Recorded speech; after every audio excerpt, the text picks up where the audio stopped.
Coming up today on Locked On Texas Tech, time is of the essence when it comes to Tech coordinator search, and the clock is ticking. We tell you why next on Locked On Texas Tech.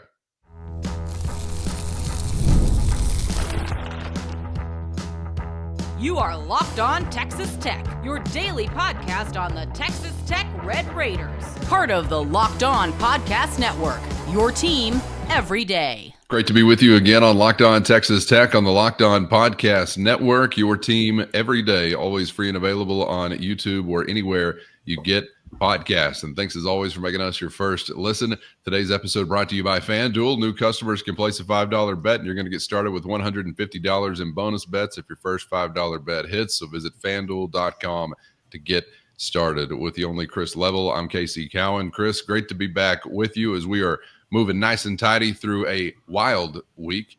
Happy hump day to all those who celebrate if you're there.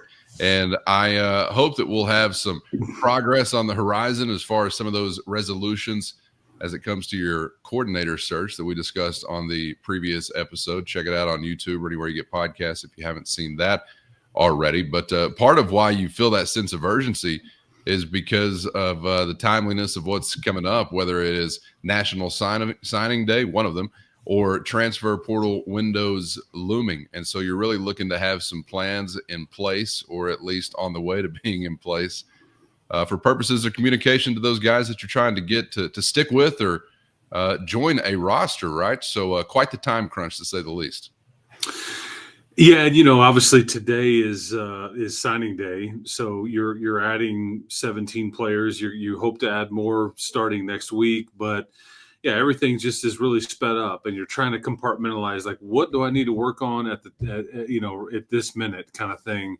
If you're a coach on a college campus, and specifically Joey McGuire, who's simultaneously trying to raise money, you're trying to make hires, you're trying to figure out to see what that does, you're trying to recruit your own team to stay, having exit meetings with guys that may or be leaving or staying or going pro or whatever. You are trying to put pen to paper and with the high school kids today that is going to be part of a recruiting class, and then you're trying to identify and figure out what these 8 to 12 to 14 portal additions may look like that potentially are, day one immediate impact guys on either side of the ball.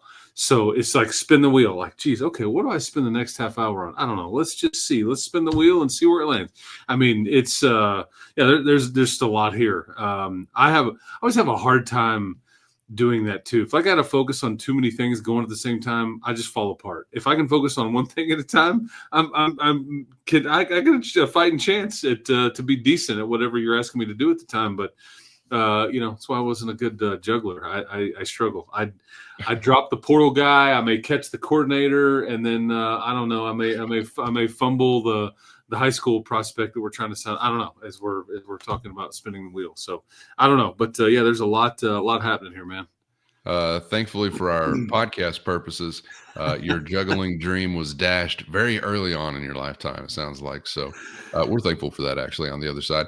There was going to be a lot of movement, whether you're looking for coordinators or not, as far as the transfer portal is concerned. But am I right to have assumed or understood there would be even more movement this time around because of the looming roster evolution and revenue sharing and what those numbers were going to look like? Are we quite to the land of cuts, which I know, by the way, has already sort of been here as far as guys getting processed out of the program? I don't know where that word came from, but we are nearing this world, right, where you're telling guys, sorry, there's just no longer a spot here. Yeah, because depending on when you watch or listen to this, there's been a handful of portal entries for Texas Tech. Could be more. There's a variety of things that affects this, but you are starting to encroach upon the time whenever you are having to have difficult conversations with players about where they fit. I don't know, like the toughest time, which we're not to yet, but the toughest time may be in the spring, because see, you're allowed to have your full. You can roll through your spring with 120 or 130 guys, I guess, if that's what you want to do. However, by June the 1st, that's got to be down to 105. And I think that, some kids may make it through bowl time and then through the spring, and then it's kind of a tryout, honestly. But as you see certain kids go into the portal right now, like let's just use, Brady Boyd is a good example. I think he's a great kid. He transferred here from, I think, Minnesota, and he was a South Lake kid. I think Joey knows his family and all that stuff. But he just was a guy that wasn't likely to play. His role wasn't likely to change. And I think that you probably come to an agreement with him and say, hey, man, if you just want to play, here's what's happening. Jake Strong is in the portal. I think Cam Brown is in the portal, or they intend to. Okay, as it's not open yet, they these are intentions and all that. But I mean, if you're Cam and Jake, you're likely not. It's just with Will Hammond and Baron Morton. It just probably wasn't going to happen here for you. I will say to you though that because I even told you about like Cam Brown. I thought, man, could you move him to running back next year? Could he be like a hybrid and kind of maybe play some H back and running back, tight end, blocker, backup quarterback? I mean, could he be a Swiss Army knife for you? But I think he wants to get somewhere closer to home. But to Jake Strong, I believe that he's going to still go to the portal, but he's still going to go and play in your bowl game with you. And that's high road for all parties. Like, I think it's like what Loic did last year.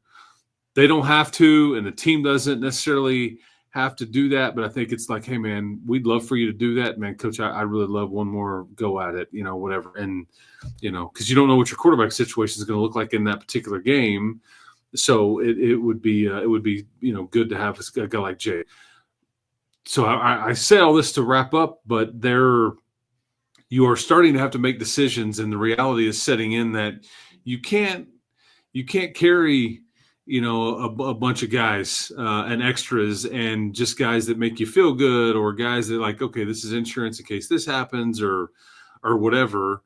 And, you're about to sign 17 today. You're going to sign 17 players, and you still hope to bring in, because your recruiting ranking is not going to be great. And that is because the recruiting rankings factor in based, you get more credit for older or for larger classes. And especially when they're all 4 or 5 star and all that stuff. But when you only sign 17, it really hurts your ability to have a class ranking. Not that anybody should get caught up in that, but you're just dealing with a numbers crunch, essentially is what I'm saying to you. And, Jalen Peoples was probably somebody that was, hey, man, not appreciate it, but, not going to happen here for you kind of the thing too. So Micah Hudson, that one is that one's still – and if we want to circle back to Micah Hudson, I've got some more thoughts there.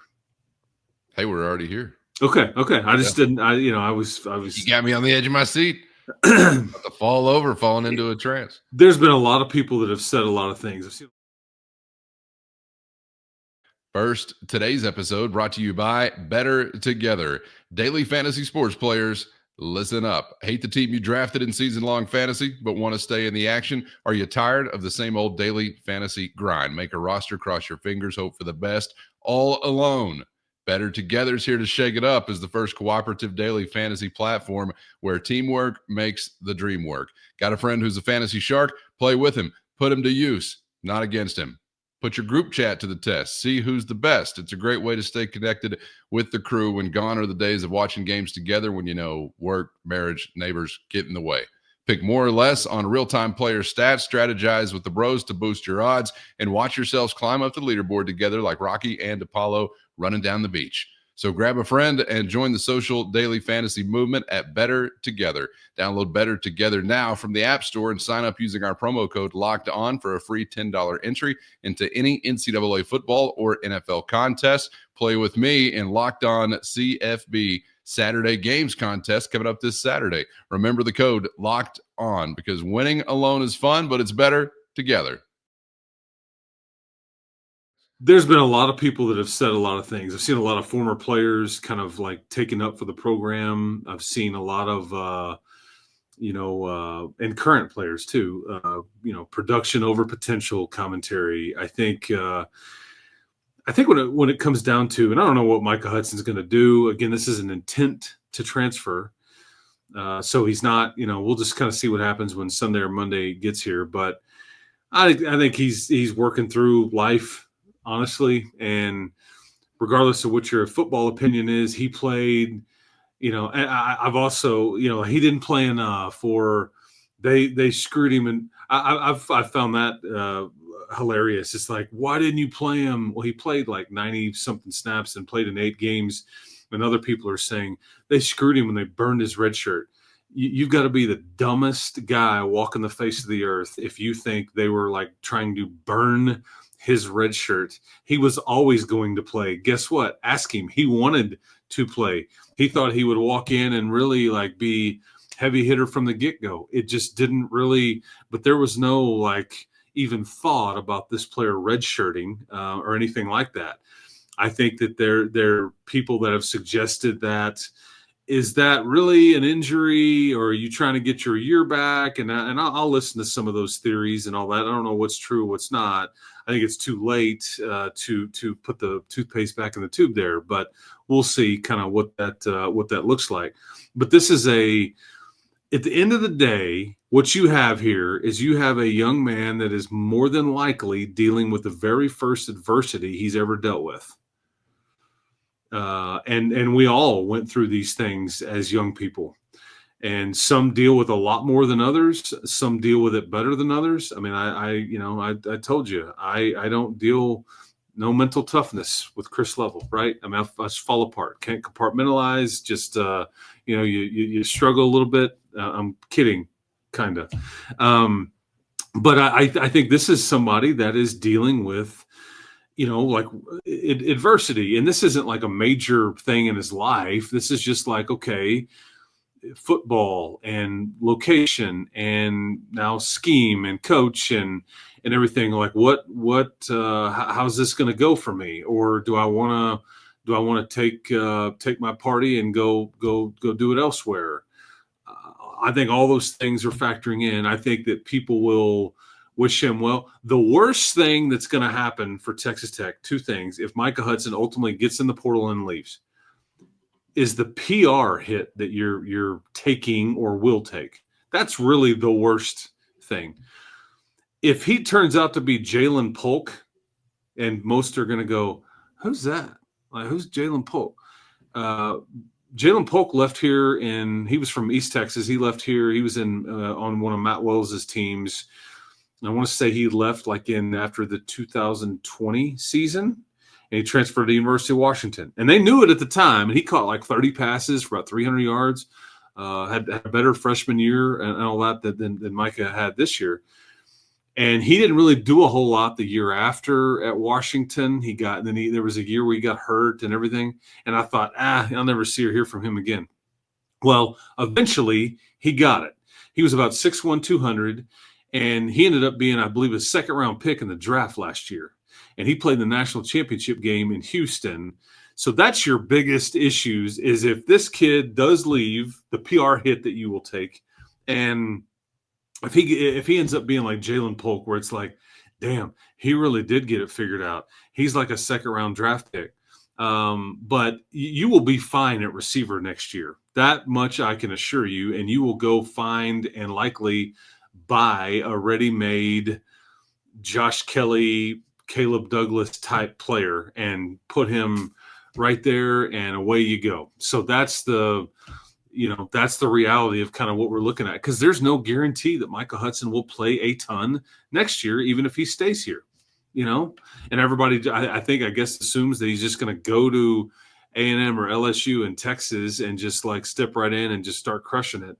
I certainly don't think so, and that would tell me that that those situations there aren't ideal if he could do that. So I don't know. We'll see. I just wanted to try to update everybody there, but I just think that's what you're dealing with here. So it's not a certainty that he's going to leave, but I mean that is just some portal talk with guys maybe leaving or being asked to leave, or just having an honest conversation with a coach on, hey man, you just not a lot of opportunity here.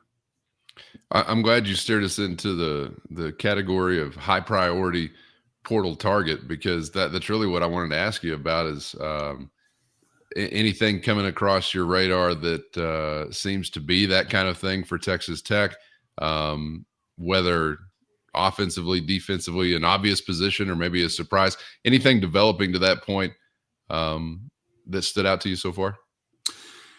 Well, they are going to be very aggressive.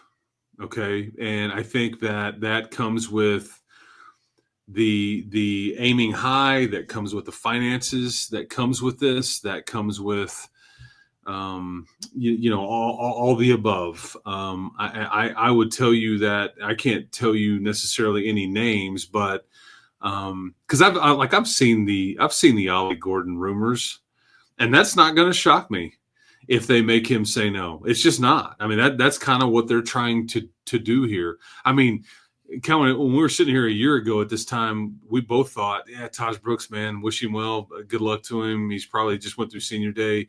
And then lo and behold, it's like we turn around. It's like, well, he's coming back. I mean, remember this? Yeah. And it's like, and then he plays in the bowl game, and away you go. So I just think that everything is on the table.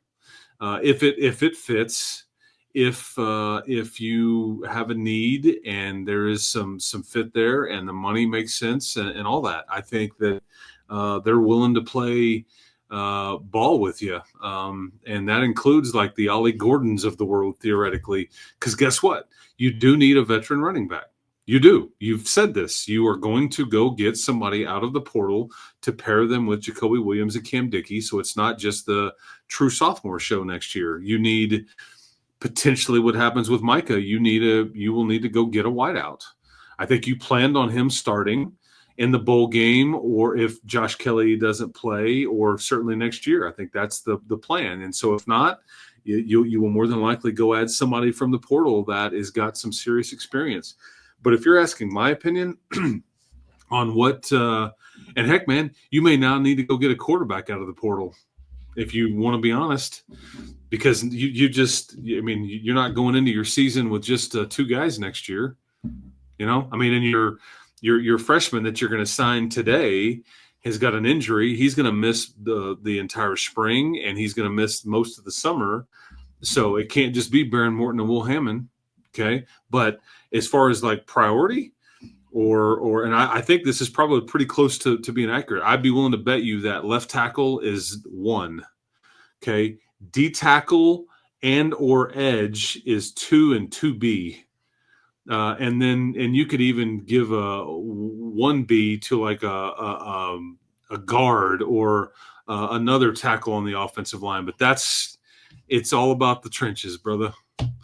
And if you want to go spend a bunch of money on a running back, I'm okay with that too, or a receiver, I'm okay with that too. But it's all about quality big people, and that's where I think that is. And then at some level, you're going to need to fill in your secondary some. You would like a corner, you want a defensive back, but see, and we talked about this yesterday. Say Coach Wood comes in here from Houston. Hey man, you got any guys that can from the old Cougar defense that ranked in the top 25 this year that could help us out this year? That's kind of how some of that stuff works too. So factor that in to the old mix. It's getting to be a big mix. There's a lot factoring into this mix. I may need a bigger bucket. It's a stew. Yeah, I'm telling you. All right, good stuff. We'll keep an eye, obviously, on those developments as it continues to impact the football program. And before we get out of here, Chris, I had to spend some time asking you about this one we got coming up from United Supermarkets Arena, as it's turned into a pretty interesting non-conference matchup, and maybe you didn't view it that way coming into the year, but you've got an unbeaten DePaul team up next. First, today's episode brought to you by FanDuel. Get ready to tackle all the action with FanDuel, America's #1 sports book. And right now, new customers can bet only $5 and get $150 in bonus bets if you win. The FanDuel Sportsbook app gives you everything you need to place live bets on the NFL and a whole lot more, all in one place. So when you get a hunch, a gut instinct in the middle of the game, you can check out the latest stats, view live play-by-play, and so much more, all on the same page where you place your bet. Just visit FanDuel.com to join today, and you'll get started with $150 in bonus bets if you win your first $5 bet. That's FanDuel.com. Never waste a gut feeling again, and make every moment more with FanDuel, an official sportsbook partner of the NFL. For Grant McCaslin and the Red Raiders, and I don't want to overstate it, but would kind of feel like it would carry a little resume weight the way that things have developed up to this point. Yeah, their net rankings came out this week. I think the Red Raiders in their lower 30s, mid 30s. I think DePaul is like somewhere in the mid 60s, lower 60s. They're going to come in at 7-0. Not what anybody would have thought. Now their schedule has been pretty easy. They are 7-0, and all 7 wins are quad 4 wins, which is the worst of the categories.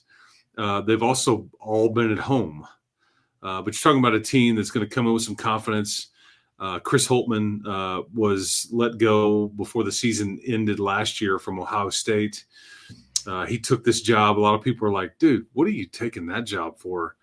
But I think he is somebody that wanted a challenge. I think he got some money to go away from Ohio State, so he wasn't. But it's right there in downtown Chicago, and this is where Elijah Fisher transferred to a couple years ago, but they won all of 3 games last year. This is arguably the worst Division I program in the country last year. And so a 7-0 start, I think, has surprised, somewhat shocked a lot of people. This is their first real test because they come in here and play Tech close or even win.